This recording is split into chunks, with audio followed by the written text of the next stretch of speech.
Alors, mon père à gauche, qui a fondé l'entreprise, qu'on a entendu, on a commencé avec des mouvements, des pièces de rechange tout au début, dans les années 40, 1940. Et puis, pas à pas, on est allé dans les mouvements de montres. Comme on a entendu, on a 6 entreprises en Suisse et en Asie, parce que si on était seulement en Suisse, on ne serait vraiment pas compétitif au niveau mondial. On n'est pas actif dans le haut de gamme, alors on ne peut pas faire ou rester seulement en Suisse. Et ces 1500 personnes sont à peu près 600 en Suisse, et puis le reste, c'est en Asie. Le produit, le mouvement de montre, normalement, vous ne le voyez pas, ou très rarement, sauf que si vous enlevez la boîte.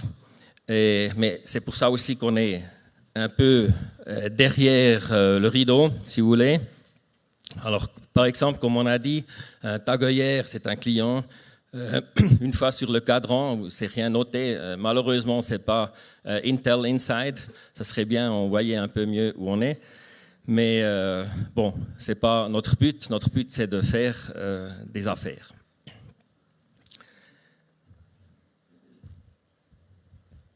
Voilà. Alors, premier point, le courage et choix.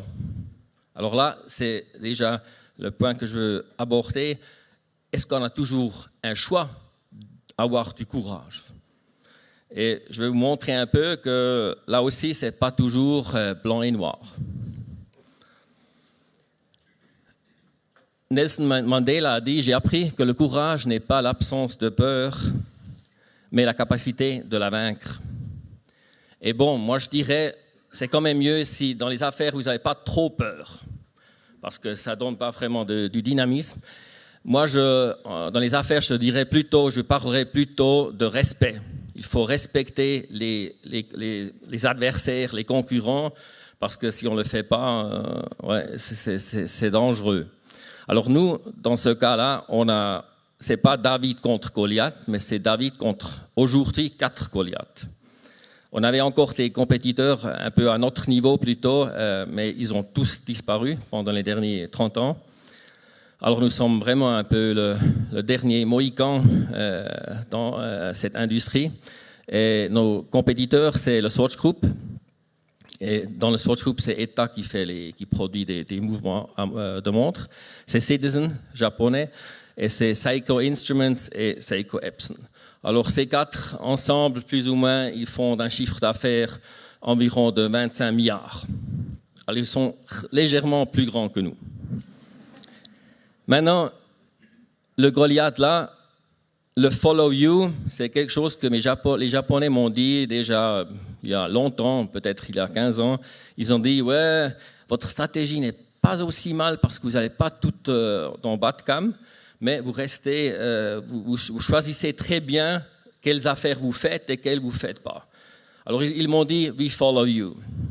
Je dois vous dire, ça m'a créé 2 émotions.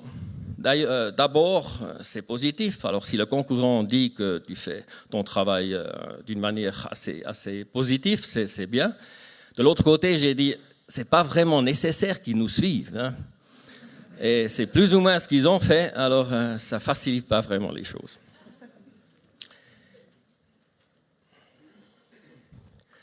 On a eu cette guerre de prix qui est connue seulement dans l'industrie.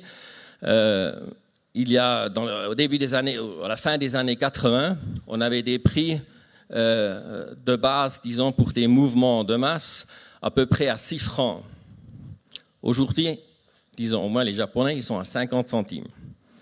Alors, c'est une industrie qui s'est presque détruite elle-même. Elle est toujours là, mais le problème, c'est il faut bien voir comment on veut faire ses profits. Alors là, c'est le courage et la naïveté, il faut bien voir où on va. Alors, on ne peut pas attaquer les grands tout simplement comme ça, un peu partout. Il faut choisir les batailles. Et deuxièmement, comme j'ai dit au début, est-ce qu'on a un choix? On n'a pas vraiment eu le choix. On n'a pas choisi nos compétiteurs. Honnêtement, je vous dis, je préfère avoir peut-être quelques-uns qui sont moins puissants, Mais bon, c'est la réalité. La réalité, c'était aussi que les compétiteurs qu'on a eus à notre niveau, ils ont disparu. Alors déjà, à l'an 2000, je me souviens très bien, c'est déjà là où il y avait encore de compétiteurs à notre niveau. J'ai dit, dès maintenant, il faut voir les grands, parce que c'est ça le benchmark.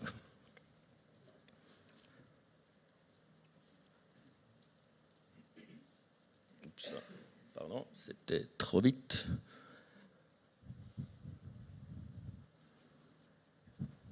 Voilà, oups. Ouais.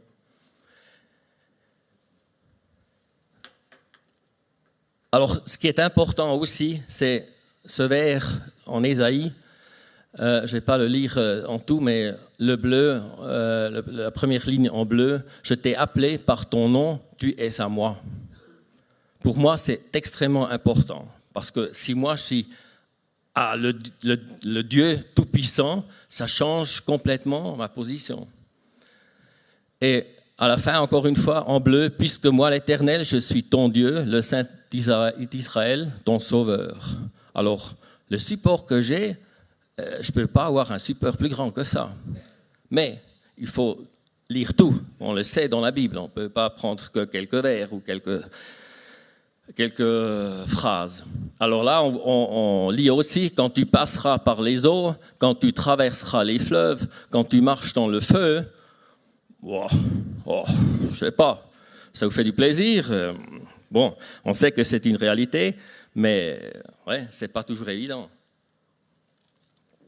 Alors, mais quand même, c'est la base, disons, qu'on sait que Dieu est avec nous. Et ça m'a donné aussi vraiment le courage de pas, et je pense que ça c'est important, quand on a de très puissants compétiteurs, de se dire, il ne faut pas suivre les autres, je ne dois pas faire automatiquement comme les autres, je dois chercher mon propre chemin. Et c'est pour ça aussi que je dois connaître ma identité, comme vous pouvez dire, comme moi, comme personne, mais aussi comme entreprise. Et c'est ce qu'on a toujours essayé de faire. Le point 2, les décisions et les risques. On ne peut pas prendre des décisions sans risque, je pense. Il ne faut pas rêver. Et là, de nouveau, c'est Dieu qui nous dit, si l'un de vous manque de sagesse, qu'il la demande à Dieu, qu'il la lui donnera, car il donne à tous généreusement et sans faire de reproches. Alors, de nouveau, nous devons aller chez lui parce que nous, il lui donne tout ce qu'il nous faut. Alors, quelques exemples, pour ne pas rester trop théorique. Comme on a dit, on a des entreprises, on a fondé la première entreprise en Thaïlande en 1990. Et après, bon, les affaires en Asie allaient assez bien dans ces années. On a dû se décider de faire une autre entreprise en Thaïlande, d'investir. Mais vers la fin des années 1990, là, c'était quand même déjà, le marché n'était pas aussi facile. On ne se baignait pas vraiment dans des millions à dépendre comme ça. Et on avait en plus encore une crise asiatique. Alors, je me souviens encore bien de ce conseil d'administration où on a dû se décider, est-ce qu'on y va ou pas? Et là, je dois dire ça, par exemple, c'était un cadeau pour moi. Parce que pour moi, c'était complètement clair. On avait les faits sur la table, mais je me sentais aussi la paix, disons, dans le cœur, que je savais, si on veut aller en avant, si on veut aller dans un futur, on doit le faire. Alors, on l'a fait, et on peut dire heureusement qu'on l'a fait, parce que ça nous a donné aussi la base pour devenir encore plus grand avec les affaires en Asie. Ce qui était à côté, ce qui était quand même bien encore, c'est que cette crise asiatique nous a finalement épargné à peu près 30% de l'investissement parce que les taux d'échange ont changé pour le franc suisse, alors ça nous a aidé aussi de l'autre côté.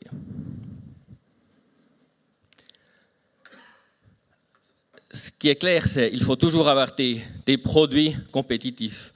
Et puis à l'époque, là, l'an 2000, on n'avait pas vraiment un chronographe compétitif. Alors on a réfléchi, on a regardé ce que les clients et les compétiteurs ont fait, mais on ne les a pas suivis. Alors on a vraiment essayé de trouver quelque chose de différent. Et là aussi, de nouveau, pour moi, c'est important que Dieu, c'est le créateur numéro 1. Alors, pourquoi pas demander le créateur numéro 1 de me donner ou nous donner des idées. Et disons pour moi, quelques points de principe, un peu à droite, en bas, ça peut être un peu banal, mais de vraiment avoir toutes les informations nécessaires et de ne pas avoir un peu une idée en tête et puis on y va, de vraiment faire le travail aussi, de dire je veux avoir les faits en main avant que je me lance trop avec les émotions. Je pense que c'est un point important. Après, chercher cette différenciation et de nouveau évaluer les risques, parce qu'il ne faut pas se dire qu'il n'existe pas de risque. Mais il ne faut pas non plus se mettre dedans sans vraiment bien réfléchir si on fait vraiment un pas dans la bonne direction. Un autre pas, aujourd'hui, on dit normalement pas trop comme ça en public parce que ça crée trop d'agression. Et on a quelques compétiteurs qui sont un peu agressifs de temps en temps. Et il est pas mal aussi dans les médias. Alors, nous sommes vraiment le numéro 1 pour les mouvements de montres quartz en Suisse, pour le Swiss Made. Alors, c'est une chose, ça nous on a mis, je dirais, au moins 20 ans pour y arriver. C'était pas évident. Et maintenant, le prochain pas qu'on fait, on se met parce qu'on n'a plus fait de mouvements mécaniques depuis 30 ans, on fait de nouveaux mouvements mécaniques. Alors ça veut vraiment dire attaquer de nouveau, une fois, le grand, vraiment dans sa forteresse, si on veut. Et le défi, c'est qu'il y a en Suisse qui fait des mouvements mécaniques en volume. Il y a beaucoup de gens qui parlent de mouvements mécaniques. Mais si je fais 5 000, 10 000 par an, c'est une chose. Si je fais des centaines de milliers, c'est autre chose. Alors, c'est Rolex, c'est le Swatch Group, puis il y a un tiers, et c'est nous qui sommes en train de commencer. Alors, il n'y a pas tellement une raison pour ça, parce que techniquement, c'est quand même un défi assez complexe, et nous sommes vraiment là en plein développement de ce projet pour développer aussi notre futur. Mais de nouveau, une fois, on ne peut pas éviter la compétition avec les grands. C'est un peu notre défi, je pense.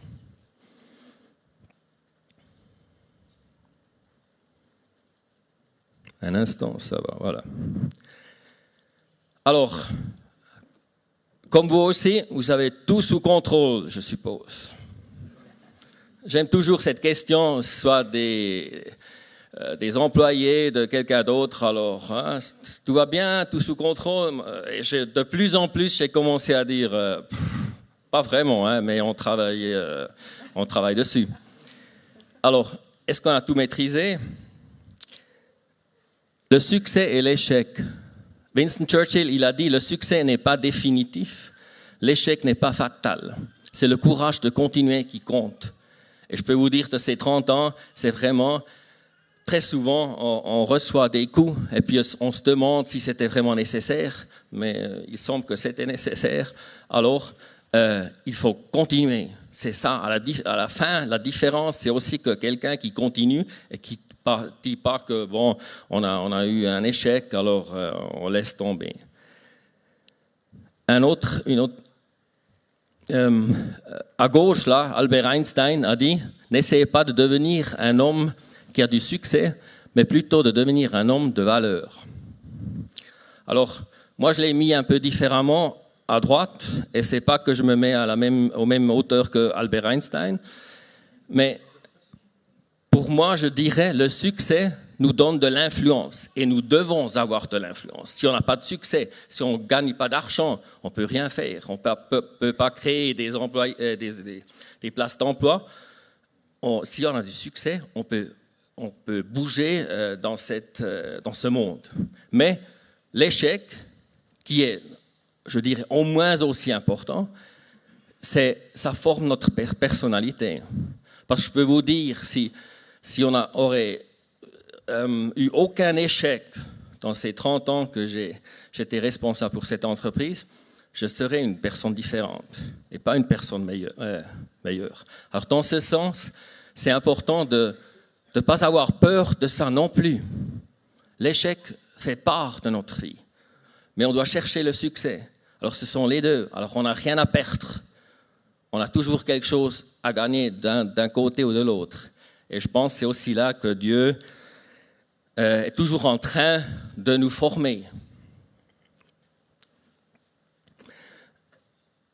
Une prière qui était très importante pour moi, c'était que Dieu nous donne la grâce d'accepter avec sérénité les choses qui ne peuvent être changées, le courage de changer celles qui devraient l'être et la sagesse de les distinguer l'un de l'autre. Ça ne sert à rien si je m'énerve à cause des taux d'échange, mais je peux vous dire, je l'ai fait. À un certain moment, j'ai dit, je devrais mettre mon énergie plutôt ailleurs. Et il y a vraiment des choses où on ne peut rien faire, mais on doit mettre l'énergie là-dedans, où on peut faire quelque chose, et de chercher cette sérénité, de vivre avec ça. De nouveau, c'est toujours, d'une certaine manière, la vie, c'est toujours une balance entre plusieurs, ou au moins entre deux pôles. Et à la fin, c'est le capitaine, c'est nous. Ou des fois aussi, je prends l'image. Moi, je suis celui qui est au volant de la voiture.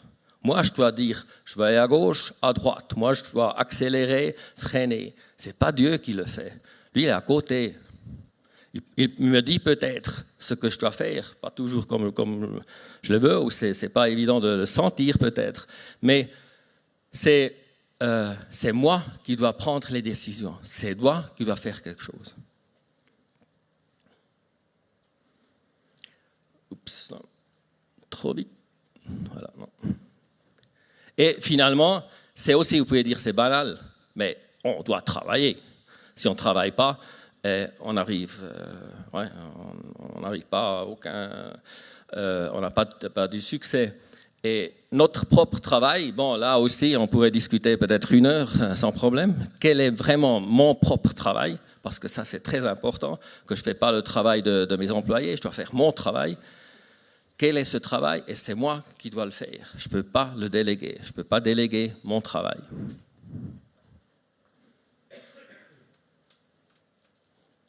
Oups, là. Alors, on revient à nouveau au contrôle et à la confiance en Dieu. Il y a vraiment des choses que vous ne contrôlez pas du tout. J'ai plusieurs exemples, ça c'est seulement un des exemples. En 2011, on a eu des inondations énormes en Thaïlande. Et je peux vous dire, c'était visible ça. On voyait qu'il y avait un problème. Ils avaient beaucoup trop d'eau dans les montagnes qu'ils n'ont pas laissé partir avant. Alors, puis il y avait pas mal de pluie. On savait que cette eau, ça va venir un jour. Là aussi, je peux vous dire, on ne peut pas faire beaucoup. On peut prier, ce qui est beaucoup, mais on ne peut rien faire dans le sens de changer la réalité. On a déjà commencé à transférer les machines du sous-sol au premier étage au moins, parce que vous pouvez imaginer, aussi les entreprises, vous ne voyez peut-être pas, mais ce sont des entreprises Honda en Thaïlande qui produisent des voitures. Je peux vous dire, les Japonais ne sont pas aussi stupides de mettre les usines dans l'eau. Hein. Alors, vous voyez ce grand lac en principe, c'était vraiment tout inondé. Et pour nous, par exemple, en plus, ce site de production, c'est le seul site de production en Asie. Si on n'aurait pas pu produire pour 2, 3, 4 semaines, on n'aurait pas livré, même pas seulement en Asie, mais aussi en Suisse, rien du tout, ce qui n'est pas trop bien. Alors, il y a ces réalités, on n'a vraiment pas de l'influence. Et là, si l'Éternel ne bâtit la maison, en vain les bâtisseurs travaillent. Si l'Éternel ne garde pas la ville, en vain la sentinelle veille. Alors de nouveau, la fondation heureusement, on a une fondation qui ne dépend pas de nous. Parce que si c'était le cas, je vous dis, je n'aurais jamais accepté cette responsabilité que j'ai eue. Mais j'ai encore 4 minutes et 19 secondes. Alors, non, je vous donne tout simplement un petit exemple. Dans les années 90, j'ai parlé avec Dieu et j'ai dit, tu peux vraiment être content que j'ai pris cette responsabilité parce que le travail que tu m'as donné, c'est pas évident. Hein. Et puis je suis jeune et tout ça, alors qu'est-ce que tu veux vraiment de moi? Et j'ai dit ça, puis pas le jour d'après, et pas non plus quelques semaines d'après, mais quelques années après, j'ai réalisé, c'est différent, c'est dans l'autre sens. C'est incroyable que Dieu me donne cette responsabilité. Pourquoi il me la donne? Et puis si il me donne cette responsabilité, il sait aussi qu'est-ce qu'il me faut, qu'est-ce qui me manque. Alors c'est disons une situation complètement différente parce que je vois que Dieu veut vraiment me donner de l'influence, de la responsabilité. Et je dois dire, heureusement, et c'est vraiment Dieu qui nous aide. Et c'était le cas pour les 30 ans, parce que ces 30 ans, je dirais au moins 2/3, c'était la bataille. C'était pas, ça marche bien, super, on ne sait pas ce qu'on fait avec le profit. On fait pas mal de profit, on a fait pas mal de profit, et ça continue. La bataille n'est pas finie. Alors là aussi, maintenant que je suis dans le conseil d'administration, ce sont mes 2 neveux qui sont en charge. Cette bataille continue. Et c'est là de nouveau que je demande Dieu aussi qu'il nous donne à tous soit la sagesse, mais aussi l'énergie et le courage de continuer. Et je vous souhaite la même chose parce que je suis sûr que vous êtes aussi dans des situations similaires. Il nous faut de l'énergie, il nous faut vraiment la bénédiction de Dieu parce que seulement comme ça, on peut vraiment construire le futur. Merci.